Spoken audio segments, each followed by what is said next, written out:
Hi friends, आपका रोजगार तक यूट्यूब चैनल में स्वागत है। हम लोग एक सीरीज देख रहे हैं एंशिएंट हिस्ट्री का ऑफ इंडिया, भारतीय प्राचीन इतिहास। प्रीवियस जो वीडियो था उसमें हम लोग देखा था मगध का उत्कर्ष, जिसमें कि हम लोग देखे थे हर्यक वंश, शिशुनाग वंश और नंद वंश। अब इसके आगे देखते हैं इसके बाद क्या होता है। ईरानियों और यूनानियों का आक्रमण होता है। इसका ईरानियों और यूनानियों का आक्रमण होता है भारत में। पहले देखते हैं ईरानी और जो यूनानी थे उनको मकदूनियाई या मैसिडोनियन कहा जाता था। उनका आक्रमण देखते हैं। अगला देखते हैं ईरानी आक्रमण। ईरानी आक्रमण 6वीं शताब्दी ईसा पूर्व के पूर्वार्ध के दौरान उत्तर पश्चिम भारत के कई छोटे छोटे राज्य थे। कब? 6वीं शताब्दी ईसा पूर्व भारत का जो उत्तर पश्चिमी भाग था वहाँ छोटे छोटे राज्य थे, जैसे कि कंबोज, कंबोज, गंधार और मध्य। ये प्राय आपस में युद्धरत थे, तो युद्ध करते रहते थे, हमेशा युद्धरत थे। ईरानी शासक कौन? ईरानी शासक डेरियस ने 1516 ईस्वी पूर्व 1516 ईस्वी पूर्व में उत्तर पश्चिमी भारत में प्रवेश किया था। किसने? ईरानी शासक डेरियस था, उसने उत्तर पश्चिमी जो भारत है उसमें प्रवेश किया था। उसने पंजाब, सिंधु नदी के पश्चिम क्षेत्र और सिंध पर आक्रमण कर अधिकार कर दिया था। इस क्षेत्र में ईरान के 20वें प्रांत या क्षत्रपी का गठन किया था। किसने? डेरियस ने। भारतीय क्षत्रपियों में सिंध, उत्तर पश्चिमी सीमांत और पंजाब का वह हिस्सा शामिल था जो सिंध के पश्चिम में स्थित था। यह साम्राज्य सबसे उपजाऊ और आबादी वाला हिस्सा था। कौन सा? सिंध नदी के किनारे का जो क्षेत्र था वो सबसे उपजाऊ था, क्योंकि सिंध नदी के कारण सिंचाई की सुविधा उपलब्ध थी। भारत पर सिकंदर के आक्रमण तक भारत ईरानी साम्राज्य का हिस्सा बना रहा। कब तक बना रहा? जब तक सिकंदर ने भारत पर आक्रमण नहीं किया था उस क्षेत्र में। आगे देखते हैं इसका भारत ईरानी संपर्क का परिणाम क्या पड़ा, जिसका प्रभाव लगभग 200 वर्षों तक रहा। कब तक रहा? 200 वर्षों तक।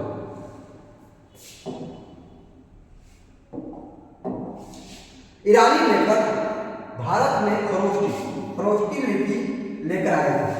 कौन लेकर आए थे? ईरानी जो लेखक थे वो वहां से खरोष्टी लिपि लेकर आए थे।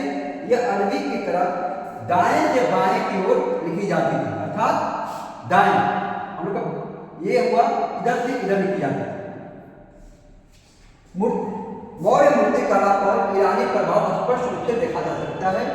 जो मौर्य कला, जो वास्तुकला, उस पर आप ईरान का प्रभाव देख सकते हैं। अशोक के समय के स्मारकों, विशेषकर घंटी के आकार के स्तंभ से, जो स्तंभ अशोक के समय बना था, उस पर जो घंटी का जो रूप लगा हुआ था उसको देख सकते हैं। उस पर ईरानी प्रभाव देखा जा सकता है। ईरानी प्रभाव को अशोक के शिलालेखों की प्रस्तावना के साथ साथ उसमें प्रयुक्त कुछ शब्दों में भी देखा जा सकता है। उदाहरण के लिए ईरानी शब्द दीपी हेतु अशोक के अभिलेखों में लिपि शब्द का प्रयोग किया गया है, और लिपि शब्द की जगह पर क्या प्रयोग किया गया है? दीपी, जो कि ईरानी शब्द है। ऐसा लगता है कि ईरानियों के माध्यम से यूनानियों को भी भारत की विशाल संपदा के बारे में पता चला था। यूनानियों को किसके थ्रू मालूम चला था? ईरानी जो व्यक्ति थे उनके द्वारा यूनानियों को भारत के बारे में मालूम चला था। इससे उनका लालच, यूनानियों का लालच बढ़ गया था। अंततः सिकंदर के आक्रमण का कारण बना क्या? भारत की जो संपदा थी वो विशाल संपदा, जो कि ईरानियों ने यूनानियों को बताया था। सिकंदर का आक्रमण, सिकंदर ने भारत पर आक्रमण किया, उसके बाद देखते हैं मेसोपोटामिया के सिकंदर के नेतृत्व में यूनानियों ने अंततः ईरानी साम्राज्य को नष्ट कर दिया। ईरानी साम्राज्य किसने नष्ट किया था? मेसोपोटामिया या अर्थात यूनानियों ने नष्ट किया था। किसके नेतृत्व में? सिकंदर के नेतृत्व में। सिकंदर ने न केवल एशिया माइनर और इराक पर बल्कि ईरान पर भी विजय प्राप्त की। एशिया माइनर के साथ साथ इराक और ईरान पर विजय प्राप्त की सिकंदर ने। हेरोडोटस, जिसे इतिहास का पिता कहा जाता है, और अन्य यूनानी लेखकों ने भारत को एक शानदार भूमि के रूप में चित्रित किया था। किसने? हेरोडोटस और यूनानी लेखकों ने। इसने सिकंदर को उस पर आक्रमण करने के लिए प्रेरित किया। जो हेरोडोटस ने भारत को एक उपजाऊ भूमि के रूप में वर्णित किया था, उसने सिकंदर को भारत पर आक्रमण करने के लिए प्रोत्साहित किया या प्रेरित किया। भौगोलिक खोज और प्राकृतिक इतिहास को लेकर सिकंदर ने अत्यधिक उत्साह और उत्सुकता विद्यमान थी। किसमें? सिकंदर ने। उसने सुना था कि कैस्पियन सागर भारत के पूर्वी हिस्से तक फैला हुआ है। सिकंदर ने 326 ईस्वी में खैबर दर्रे को पार करते हुए भारत की ओर कूच किया। कहां से? खैबर दर्रे को पार करते हुए। अब देखते हैं तक्षशिला के शासक आंधी। कौन था? उस समय तक्षशिला में शासक जो था वो आंधी थे। ने आक्रमणकारी के सामने तत्परता से आत्मसमर्पण कर दिया था। किसके सामने? सिकंदर के सामने।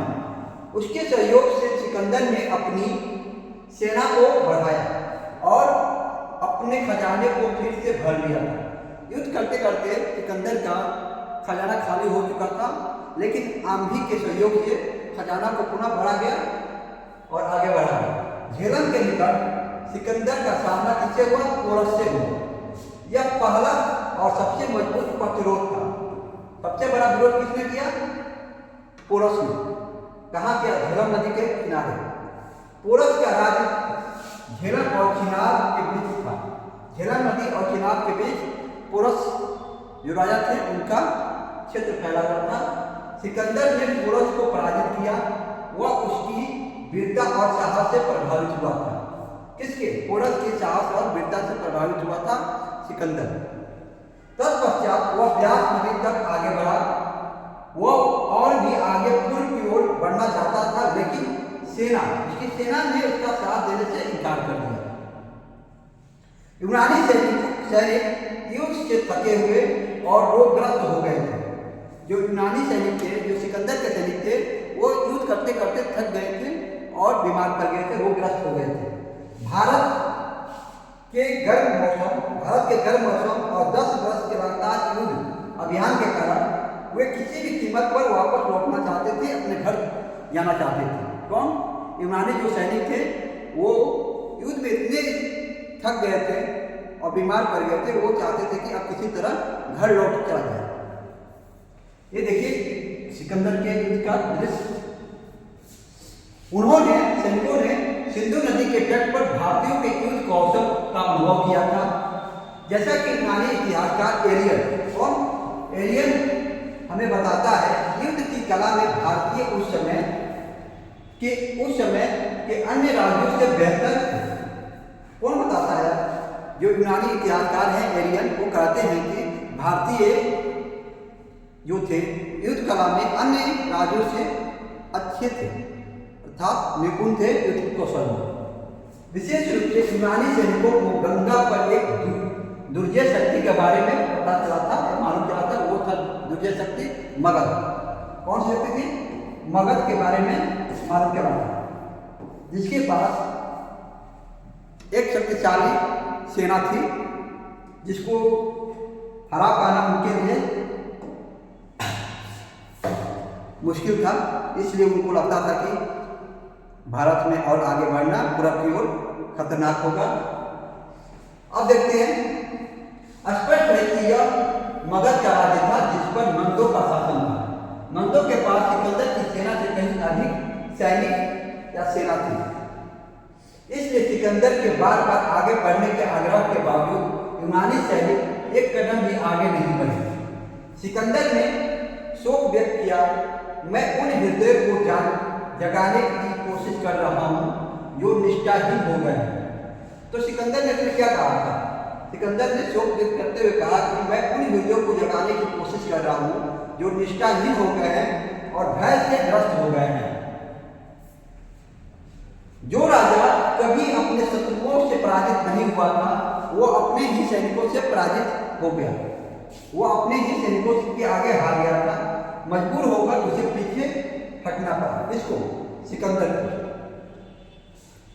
वह 19 महीने 326 लेकर 325 ईसा पूर्व तक भारत में रहा। वो कितना दिन भारत में रहा? 19 महीने। जिन राज्यों पर विजय प्राप्त की थी वे उसके शासकों को वापस लौटा कर वापस चला गया। अब देखते हैं मैप के थ्रू, ये आपको प्रेजेंट में दिखाई दे रहा है। ये मेसोपोटामिया था, यहाँ से वो चला युद्ध करते हुए, ये आपको तुर्की होते हुए आगे बढ़ा, फिर यहाँ अलेक्जेंड्रिया आते इजिप्ट के पास से फिर वापस जा रहा है। फिर आपको इराक होते हुए बगदाद से आगे बढ़ा यहाँ पर, फिर दुनिया होते हुए ये आपको तुर्कमेनिस्तान से आगे बढ़ते हुए काबुल जाता है। फिर इधर तजाकिस्तान से फिर ये हाइड्रस पास जो रिवर है जिसको क्रॉस करते हैं, ये आता है आपको इंडस रिवर के किनारे। फिर यहाँ से वे वापस इस रास्ते से वापस लौट जाता है ईरान होते हुए। ये तो रहा इसकी सिकंदर के साम्राज्य और युद्ध स्थल क्षेत्र। अब देखते हैं भारत में किस तरह है।